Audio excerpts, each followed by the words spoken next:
नमस्कार दोस्तों, मैं रोहिताज चौहान स्वागत करता हूं आपका अपने YouTube चैनल लर्न हिस्ट्री में। दोस्तों, आज का अपना बहुत इंपॉर्टेंट टॉपिक 9th यूनिट का जो हम कंटिन्यूटी के रूप में ये सीरीज फॉलो कर रहे हैं अकॉर्डिंग टू सिलेबस।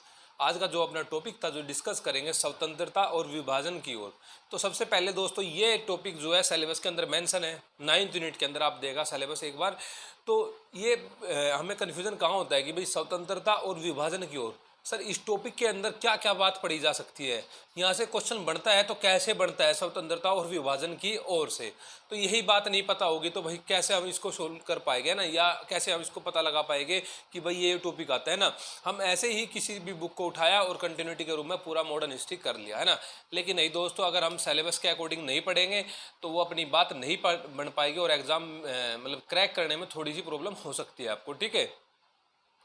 और कंटिन्यूटी के रूप में हम ये कर रहे हैं। तो आज का ये टॉपिक है स्वतंत्रता और विभाजन की ओर। तो सबसे पहले बताता हूँ भाई इस टॉपिक के अंदर आपको क्या पढ़ना चाहिए।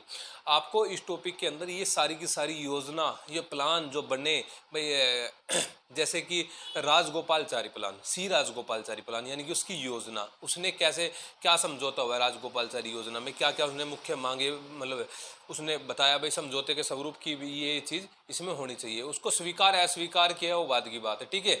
लेकिन आपको उसके घटना का पता होना चाहिए कि राजगोपालचारी योजना में क्या क्या मुख्य पॉइंट मेंशन किए जाते हैं। दूसरा आपको पता होना चाहिए कि भाई इसके बाद फिर लियाकत देसाई समझौता होता है। तो लियाकत देसाई समझौते की उन्होंने क्या इसमें प्रावधान किया कि भाई इसमें क्या मुख्य बात उन्होंने अपनी रखी, लियाकत और देसाई, है ना। एक कांग्रेस से था, एक मुस्लिम लीग से था। तो दूसरी आपने बड़ा देखा भाई लियाकत देसाई। तीसरा आप देखो भाई वावेल योजना, वावेल योजना, है ना। वावेल योजना के अंदर क्या मुख्य प्रावधान दिए गए हैं आप देखो इसी प्रकार से भाई 1945-46 का जो आम चुनाव होते हैं, आम चुनाव में किन प्रांतों में भारतीय राष्ट्रीय कांग्रेस की सरकार बनती है और किन प्रांतों में मुस्लिम लीग की सरकार बनती है, या यूनियनिस्ट पार्टी की सरकार किस प्रांत में बनती है, आपको स्पेशली मेंशन होना चाहिए कि भाई कहाँ पे बनती है ना। वे आठों के आठ प्रांत में बनती है कांग्रेस की सरकार। आठों प्रांत आपको पता होना चाहिए। मुस्लिम लीग की 2 में बनती है तो दोनों पता होना चाहिए, ठीक है भाई। और इसके अंदर जो हम पढ़ते हैं भाई वो कैबिनेट मिशन योजना पढ़ते हैं और माउंट बेटन योजना भी इसमें हम देखते हैं। सीधी जो कार्यवाही दिवस था या प्रत्यक्ष कार्यवाही दिवस जिसको हम बोलते हैं, उसकी भी चर्चा दोस्तों यहाँ पे की जाती है। तो अब आपको एक की पॉइंट मिल गए, मतलब कि भाई यहाँ से हम इसको अपने जो टॉपिक को सोल्व आउट कर सकते हैं स्वतंत्रता और विभाजन की ओर। अब आपको पढ़ने में इसमें कोई भी प्रॉब्लम नहीं होगी। तो दोस्तों इस यूनिट टेस्ट के अंदर हमने 15th क्वेश्चन दिए हैं। कितने क्वेश्चन? 15 क्वेश्चन। आपके पास 4 या 5 टॉपिक है, 15 क्वेश्चन दिए। कोशिश की है कि भी लगभग सभी के सभी पॉइंट्स या किसी न किसी क्वेश्चन में वो कंप्लीट हो जाए, मतलब सारे के सारे, यही कोशिश किया है। हाँ, एक क्वेश्चन इसमें कम रहा भाई, वो क्वेश्चन और डल जाता तो पूरी की पूरी 100% ये मतलब मुझे लगता है कि ये टॉपिक यहाँ पे क्लियर हो जाता। मैंने एक क्वेश्चन जो नहीं डाला वो ये हो सकता था कि कई बार एग्जाम में जो है यहाँ से क्वेश्चन बनता है इनके ऑर्डर से। आपको ऑर्डर ही पूछ लिया जाता है कि वेवेल योजना, राजगोपालचारी योजना, कैबिनेट मिशन, माउंट बेटन योजना, लियाकत देसाई समझौता, है ना। इनसे आपको एक ऑर्डर भी पूछ लिया जाता है, तो ऑर्डर भी आपको करना है, ठीक है दोस्तों। तो देखते हैं आज का फर्स्ट टॉपिक, फर्स्ट क्वेश्चन क्या था। और पहला क्वेश्चन आपके सामने सी राजगोपालचारी फॉर्मूले से ही संबंधित था। इनके निम्नलिखित कथनों पर विचार कीजिए। विचार करना शुरू कर देते हैं। आगे आएंगे ऐसे 2-3 क्वेश्चन जो आपने विचार तो किए लेकिन वो विचार उसमें पूछा गया था भाई सही नहीं है, और आपने विचार जो किए वो सही पे है ना।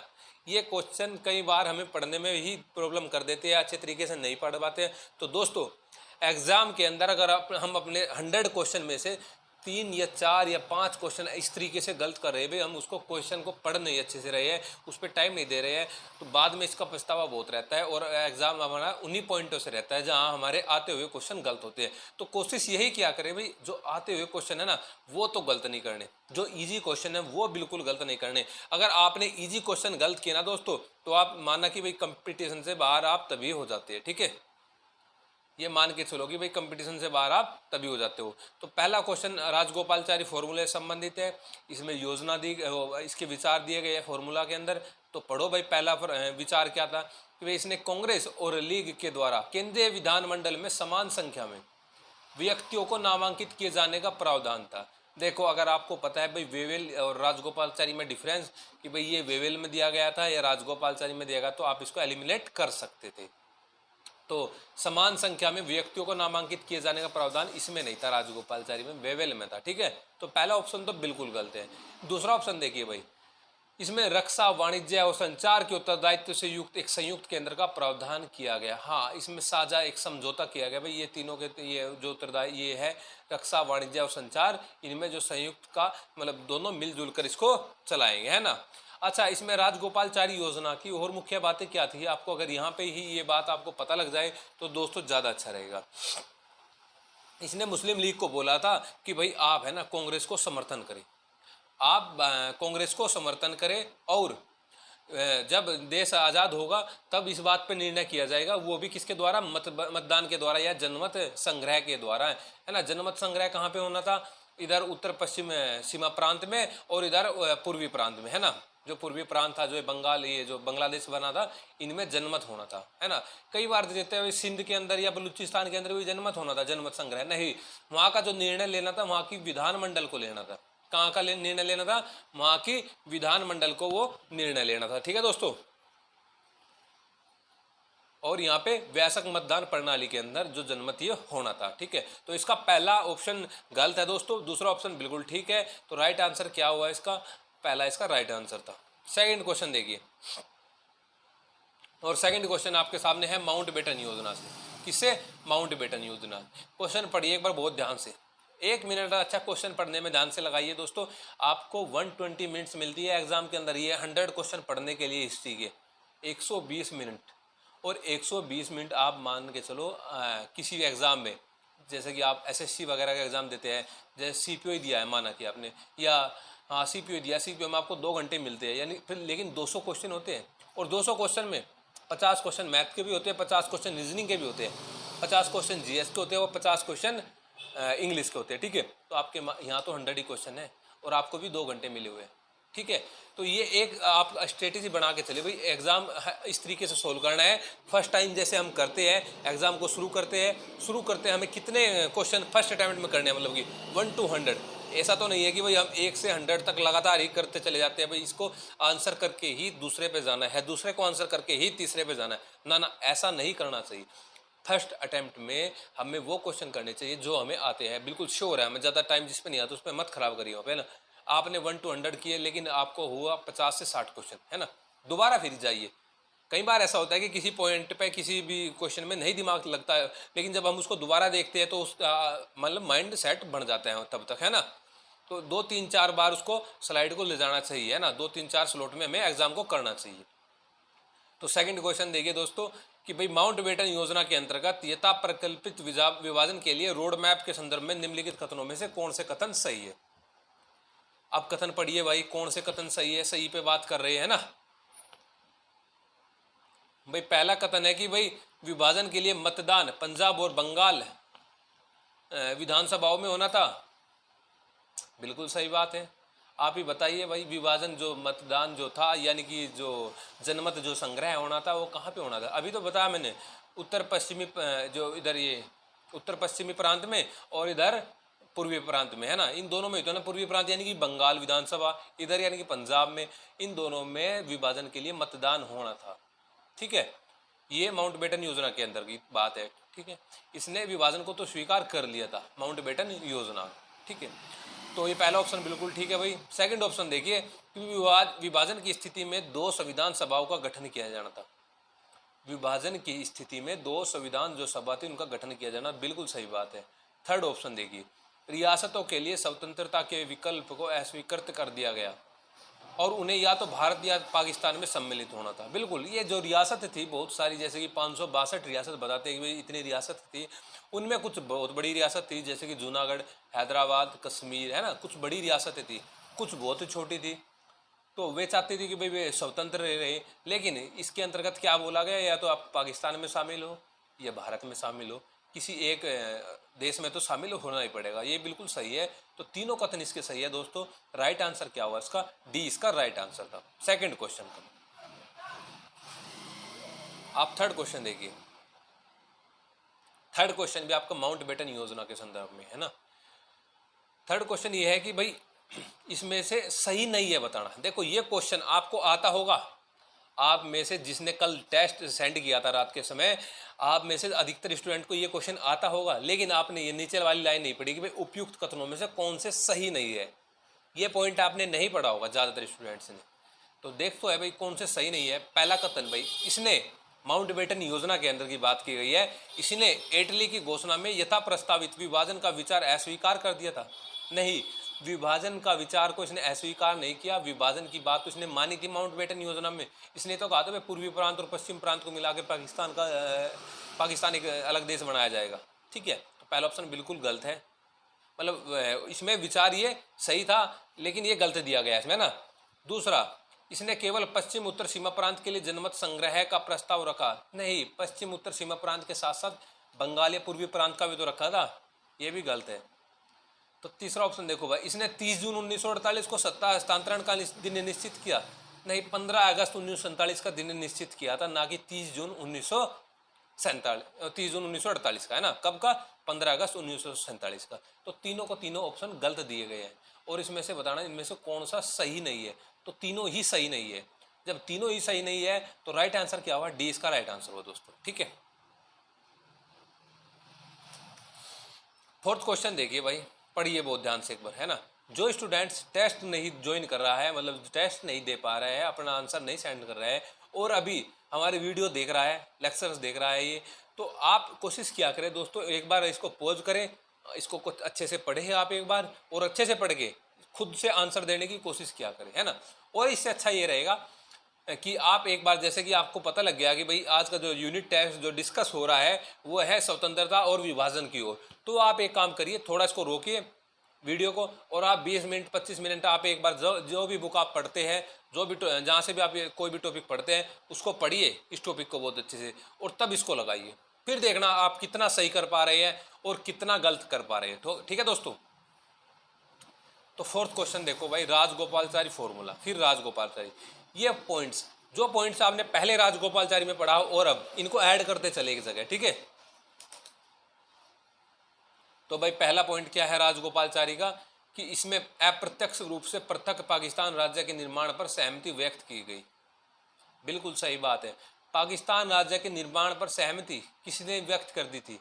वो राजगोपालचारी योजना के अंदर ही कर दिया गया था। लेकिन ये बात तब की गई थी जब अंग्रेज भारतीयों को सत्ता हस्तांतरण करेंगे, जब भारतीयों को अंग्रेज सत्ता देंगे, तब ये जनमत के आधार पर ये विचार किया जाएगा। ठीक है, तो मांग सबसे पहले इन्होंने कर दी थी, पाकिस्तान की मांग किसने? सी राजगोपालचारी योजना ने। हालांकि राजगोपालचारी फॉर्मूला जो था, इसको बाद में जिन्ना ने स्वीकार नहीं किया था। जिन्ना को स्वीकार मनाने के लिए गांधी जी ने उनको कायदे आजम की उपाधि भी दी, यानी कि महान नेता की उपाधि भी जिन्ना को दी। किसने? महात्मा गांधी ने। ठीक है भाई, और इसमें पाकिस्तान राज्य की मांग सी राजगोपालचारी ने, अगर आपसे पूछा जाए तो पहला ऑप्शन बिल्कुल ठीक है। दूसरा ऑप्शन, मुस्लिम लीग ने मुस्लिम बहुल क्षेत्रों में जनमत संग्रह के प्रश्न पर इस फार्मूले पर सहमति व्यक्त की। देखो, मुस्लिम लीग ने मुस्लिम बहुल क्षेत्रों में जनमत संग्रह के प्रश्न पर, मुस्लिम लीग तो मानी ही नहीं, मोहम्मद जिन्ना तो माना ही नहीं, तो फिर सहमति व्यक्त कैसे की? तो दूसरा ऑप्शन बिल्कुल गलत है। थर्ड ऑप्शन देखिए, इस फार्मूले का विभिन्न वर्गों जैसे कि सिख समूह, हिंदू महासभा आदि द्वारा व्यापक रूप से समर्थन किया गया। नहीं, इसका समर्थन नहीं किया गया। तो पहला ऑप्शन बिल्कुल ठीक है, यानी कि ए आंसर बिल्कुल ठीक है, दोनों के दोनों बाद वाले बिल्कुल गलत है दोस्तों। ठीक है, तो पहला इसका आंसर था ए। पांचवा क्वेश्चन देखिए भाई, पांचवा क्वेश्चन है भाई, देसाई लियाकत समझौता के संदर्भ में निम्नलिखित कथनों में से कौन से सही है? देसाई लियाकत पैक्ट, है ना। तो देसाई जो थे ये कांग्रेस के सदस्य थे, और लियाकत मुस्लिम लीग की, इनके बीच एक समझौता हुआ था राजगोपालचारी योजना के बाद, है ना। तो पहला कथन था भाई, कांग्रेस और मुस्लिम लीग ने केंद्र में अंतरिम सरकार के गठन पर सहमति व्यक्त की, जिसमें कांग्रेस और लीग के द्वारा समान संख्या में सदस्य नामांकित किए जाने थे। चलो सेकंड ऑप्शन पढ़े एक बार भाई, इस समझौते के द्वारा अल्पसंख्यकों जैसे अनुसूचित जातियों एवं सिखों के प्रतिनिधित्व की उपेक्षा की गई। भाई सेकंड ऑप्शन बिल्कुल गलत है, सेकंड ऑप्शन बिल्कुल गलत है कि ये इनकी जो प्रतिनिधित्व की जो उपेक्षा थी वो नहीं की गई थी। बोला था कि अल्पसंख्यकों के लिए 20%, कितना? 20% सीट रिजर्व हो। तो दूसरा ऑप्शन तो बिल्कुल गलत है भाई। तो अगर आप देखते हो भाई सी और डी, दोनों के दोनों ऑप्शन यहाँ से एलिमिनेट हो रही है। अब आप एक बार डी ऑप्शन भी देख, थर्ड ऑप्शन भी देख लिए। देसाई ने योजना को गांधी के समक्ष प्रस्तुत किया और सहमति सहमति प्राप्त की। बिल्कुल, गांधी की सहमति बिल्कुल प्राप्त की थी। तो पहला और तीसरा दोनों ऑप्शन ठीक है, यानी कि 5वें का क्या आंसर है दोस्तों? 5वें का अपना आंसर जो होगा वो बी होगा। ठीक है भाई। अब 6th क्वेश्चन देखिए एक बार। 6th क्वेश्चन फिर आ गया वेवेल योजना के बारे में, है ना।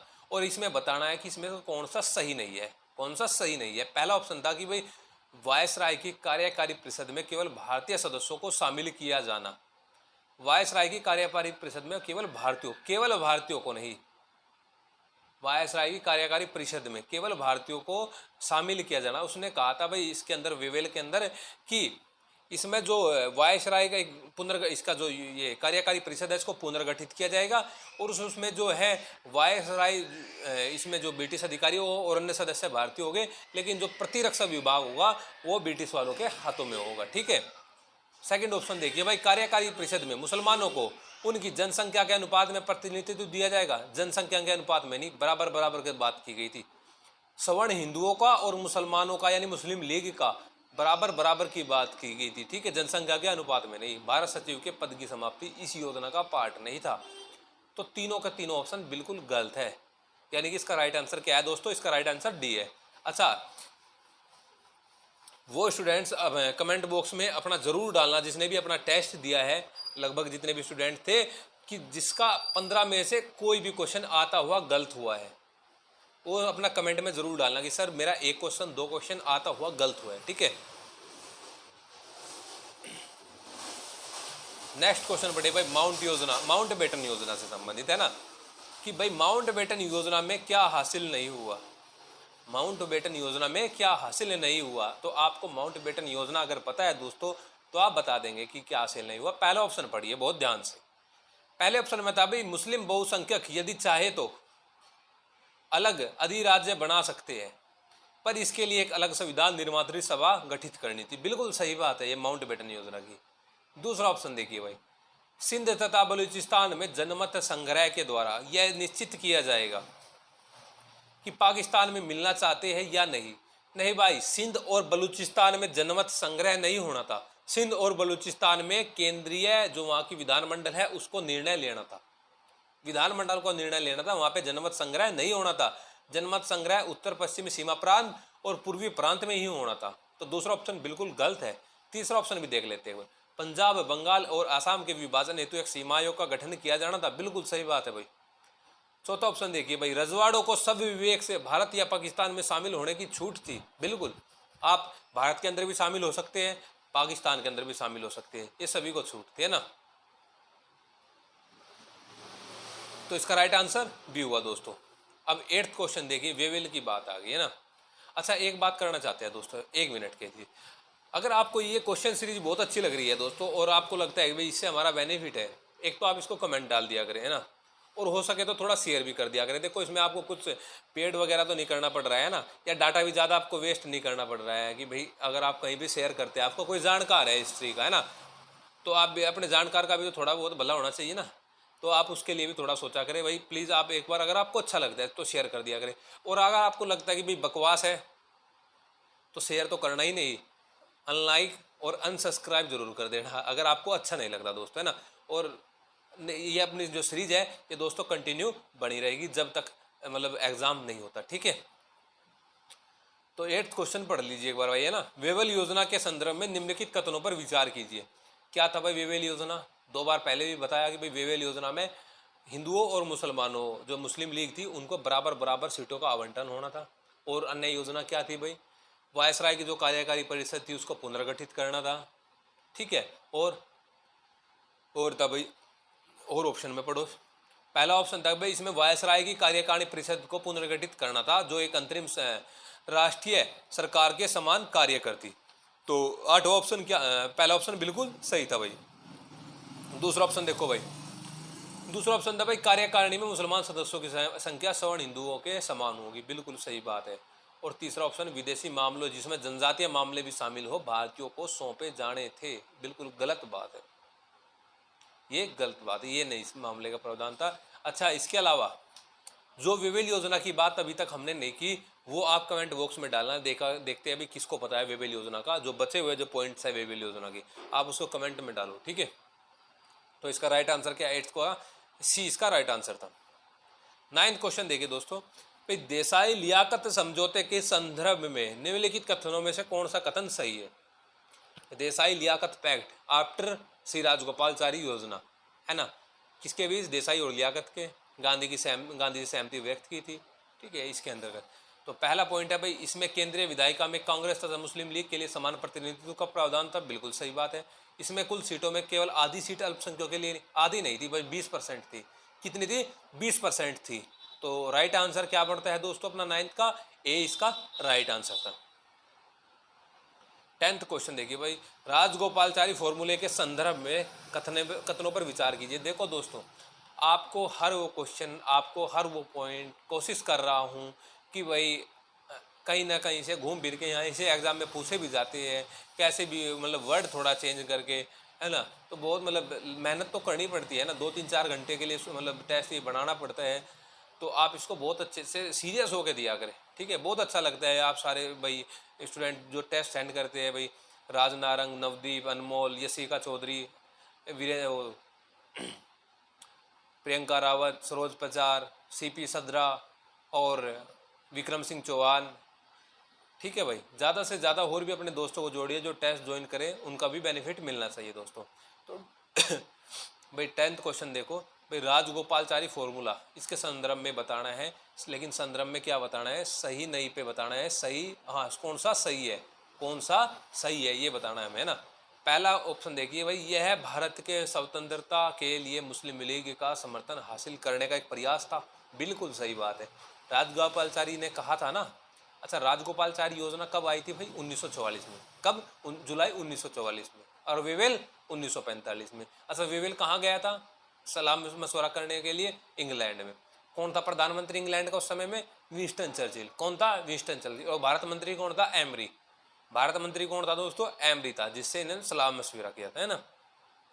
अच्छा, मुस्लिम लीग का समर्थन हासिल करने का एक प्रयास था, बिल्कुल सही बात है। बोला था अभी बाद में आप अभी कांग्रेस का समर्थन करें देश आज़ाद कराने में, और बाद में जनमत संग्रह के आधार पर देश के विभाजन की बात सोची जाएगी, है ना।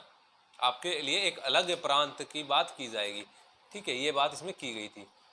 अब सेकंड ऑप्शन देखिए भाई, यह मुस्लिम बहुल क्षेत्रों में जनमत संग्रह के आयोजन के विरुद्ध था, बिल्कुल नहीं, बिल्कुल नहीं। इसने तो जनमत संग्रह की बात की थी भाई, तो दूसरा ऑप्शन बिल्कुल गलत है भाई।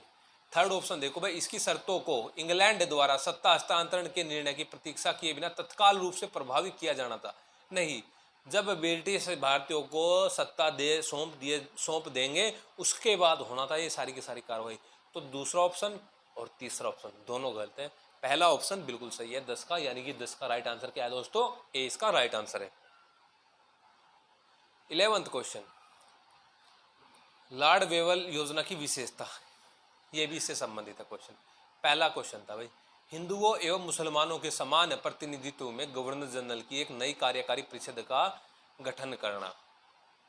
दूसरा ऑप्शन देखो भाई, वायसराय और कमांडर इन चीफ को छोड़कर कार्यकारी परिषद के सभी सदस्य भारतीय थे, बिल्कुल सही बात है भाई। थर्ड ऑप्शन देखो, नई कार्यकारी परिषद को भारत सरकार अधिनियम 1935 की रूपरेखा के अंतर्गत कार्य करना था, बिल्कुल। तीनों का तीनों ऑप्शन बिल्कुल सही है। आपकी बुक में अगर ये पॉइंट नहीं होगा, नई कार्यकारी परिषद को भारत सरकार अधिनियम 1935 की रूपरेखा के अंतर्गत कार्य करना था, तो आप ऐड कर लीजिए इसको। ये कथन भी, ये पॉइंट भी था इसका, है ना। तो तीनों सही है, पहला, दूसरा और तीसरा, यानी कि 11 का क्या है? 11 का भी ए है दोस्तों। क्या है? ए इसका राइट आंसर है, ठीक है भाई। आप देखो अभी नेक्स्ट क्वेश्चन 12th, बहुत इंपॉर्टेंट क्वेश्चन है भाई 12th क्वेश्चन आपके लिए बहुत ज़्यादा इंपॉर्टेंट है। क्या है? आम चुनाव से संबंधित, अंतरिम सरकार जब बनती है उससे संबंधित ये दिया गया है। कुछ इनमें वर्गों का प्रतिनिधित्व की बात की गई है, जैसे कि सिख, ईसाई, फारसी, मुसलमान, अनुसूचित जाति। ये ध्यान रखना है, मुसलमान और मुस्लिम लीग दोनों अलग अलग है। मुसलमान और मुस्लिम लीग दोनों अलग अलग बात है। जब ये गठन हुआ था, क्योंकि मुस्लिम लीग बाद में ऐड हुई थी, एक साथ एकदम नहीं होगी थी चुनाव के तुरंत बाद, जब नतीजे थे बाद में हुई थी ऐड मुस्लिम लीग। तो सिखों का जो प्रतिनिधित्व किया था वो भी एक व्यक्ति जो इनका प्रतिनिधित्व कर रहा था, ईसाइयों का एक व्यक्ति, पारसी का एक व्यक्ति, मुसलमान 3, अनुसूचित जाति 1 और सवर्ण हिंदू जो थे 5। कितने थे? 5। बाद में मुस्लिम लीग, इनमें से फिर हटाए थे वो कुछ मुस्लिम लीग के सदस्य ऐड किए थे। अब आप बताइए सिख समुदाय का नेतृत्व किसने किया था? सिख समुदाय का नेतृत्व किसने किया था? आप कमेंट बॉक्स में इसका आंसर डालना जरूर है ना। तो इसका राइट आंसर क्या होना चाहिए दोस्तों? इसका राइट आंसर डी होना चाहिए, क्योंकि पांचों के पांचों पॉइंट बिल्कुल सही है। अब 13th क्वेश्चन देखो, शिमला सम्मेलन में निम्नलिखित में से किस मुस्लिम प्रतिनिधि ने भाग नहीं लिया था? शिमला सम्मेलन की बात कर रहा है। अच्छा भाई, शिमला सम्मेलन कब हुआ था भाई? शिमला सम्मेलन कब हुआ था? वेवेल योजना के बाद। कब हुआ था? वेवेल योजना के बाद ही तो हुआ शिमला सम्मेलन। अच्छा, शिमला सम्मेलन में मुस्लिम लीग के कौन कौन से सदस्य ने भाग लिया था? इसमें एक ऑप्शन हटाना है आपको। लियाकत खान, नवाब इस्माइल खान, अब्दुल रब निस्तार, तीनों थे भाई। लियाकत खान भी था, नवाब इस्माइल खान भी था, अब्दुल रब निस्तार भी था, एक और था। कौन था? मोहम्मद अली जिन्ना। मोहम्मद अली जिन्ना। अबुल कलाम आज़ाद भाग लिया था, लेकिन कांग्रेस की तरफ से भाग लिया था, लेकिन कांग्रेस की तरफ से भाग लिया था भाई। इसमें इसके अंदर जो शिमला सम्मेलन के अंदर। और कांग्रेस के अन्य सदस्य कौन कौन थे भाई? वो थे भाई जवाहरलाल नेहरू, और जवाहरलाल नेहरू के अलावा सरदार पटेल और खान अब्दुल गफ्फार खान। कौन था भाई? खान अब्दुल गफ्फार खान। आप कमेंट बॉक्स में डालना भाई इसके अंदर का। देखो, मैंने आपको मुस्लिम लीग के सदस्य बताए और कांग्रेस के सदस्य बताए। एक जो अकाली दल का एक सदस्य था जिसने शिमला सम्मेलन में भाग लिया था, उसका क्या नाम था? अकाली दल के सदस्य का क्या नाम था जिसने शिमला समझौते के अंदर भाग लिया था? आप बताइए कमेंट बॉक्स में। देखते हुए इसका कौन राइट आंसर दे सकता है, क्योंकि एक पर्टिकुलर क्वेश्चन आपके लिए ये भी बन सकता है। डायरेक्ट ये क्वेश्चन भी आपको पूछा जा सकता है। ठीक है भाई, तो राइट आंसर क्या हुआ भाई? 13 का राइट आंसर था दोस्तों अबुल कलाम आज़ाद, यानी कि डी। अब आते हैं 14th क्वेश्चन में। कौन सा क्वेश्चन है? 14th क्वेश्चन में भाई। अच्छा, 14th क्वेश्चन में किस चीज़ की बात की गई है भाई? 14th क्वेश्चन के अंतर्गत भारतीय आम चुनाव 1945 और 46 की बात की गई है। इसके स्वरूप कांग्रेस अपनी सरकार नहीं बना सकी। इसमें थोड़ी सी एक मिस्टेक हो गई दोस्तों। एक प्रिंटिंग मतलब जब टाइप कर रहा था, ये 2 प्रांत ऐसे दे दिए थे मैंने इसमें जहाँ पे कांग्रेस अपनी सरकार नहीं बना पाई थी, और दोनों में मुस्लिम लीगों ने अपनी सरकार बनाई थी। कहाँ कहाँ पे? बंगाल के अंदर भी और सिंध के अंदर भी। तो इसका राइट आंसर ए भी हो सकता था और इसका राइट आंसर सी भी हो सकता था दोस्तों। ठीक है, कांग्रेस ने अपनी सरकार कहाँ कहाँ बनाई थी? कौन से भी 8 प्रांत थे जहाँ कांग्रेस ने अपनी सरकार बनाई थी? वो नोट कर लीजिए दोस्तों। आसाम, संयुक्त प्रांत, मध्य प्रांत, मद्रास, और इसके अलावा आप देखिए भाई बिहार, फिर बम्बई, और कितने हो गए? 6 या 7? 7 हो गए शायद, है ना। अरे एक उत्तर पश्चिमी सीमा प्रांत। कौन सा? उत्तर पश्चिमी सीमा प्रांत। ये वे प्रांत थे जहां पे कांग्रेस ने अपनी सरकार बनाई थी। पंजाब के अंदर किसने अपनी सरकार बनाई थी? यूनियनिस्ट पार्टी ने। किसने? यूनियनिस्ट पार्टी ने। ठीक है दोस्तों, ये भी पूछा जा सकता है भाई किस प्रांत में कांग्रेस अपनी सरकार नहीं बना सकी, पूछ लिया जा सकता है ना आपसे। तो आप इसका इस तरीके से याद कर लीजिए दोस्तों। ठीक है, और आज का लास्ट क्वेश्चन देख रहा 15th क्वेश्चन, जो कैबिनेट मिशन दल से संबंधित था। निम्नलिखित में से कौन कैबिनेट मिशन दल जो 24 मार्च 1946 को भारत पहुंचा का सदस्य नहीं था? कैबिनेट मिशन का सदस्य नहीं था जो 1940 में भारत पहुंचा।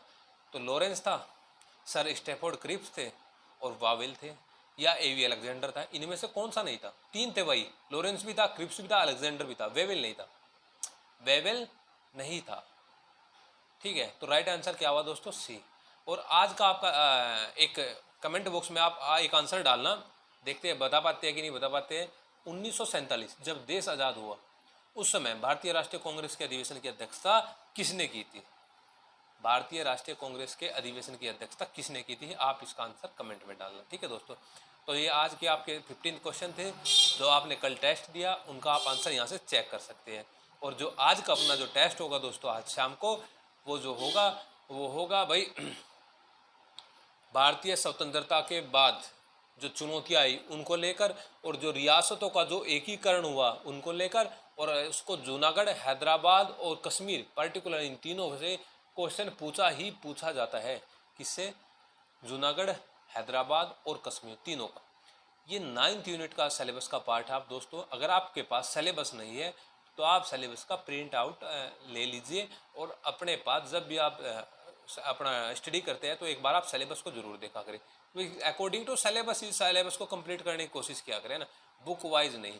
कि भाई ये नहीं है कि भाई ये मॉडर्न की ये बुक कंप्लीट हो गई अब एंशिएंट उठाते हैं, एंशिएंट हो गया तो अब मिडिवल उठाते हैं ना। आपको सिलेबस उठाना है, सिलेबस को कंप्लीट करना है, फिर उसको रिवाइज करना है और इसी कंटिन्यूटी के साथ हम आपके साथ बने रहेंगे। और इसी 9th यूनिट के अंदर 5-6 टेस्ट हो गए आपके जो बचे हुए हैं। आगे जो टेस्ट होने वाले हैं वो ज़्यादा इंपॉर्टेंट है क्योंकि उसका जो टॉपिक दोस्तों ज़्यादातर किसी बुक में नहीं मिलता। आप देख सकते हैं आपके पास सिलेबस है, इतने तो आप सीरियस है ही सभी स्टूडेंट्स। तो दोस्तों प्लीज़ आप चैनल को शेयर और सब्सक्राइब जरूर करें। तो मिलते हैं दोस्तों नेक्स्ट वीडियो में, तब तक के लिए थैंक्स।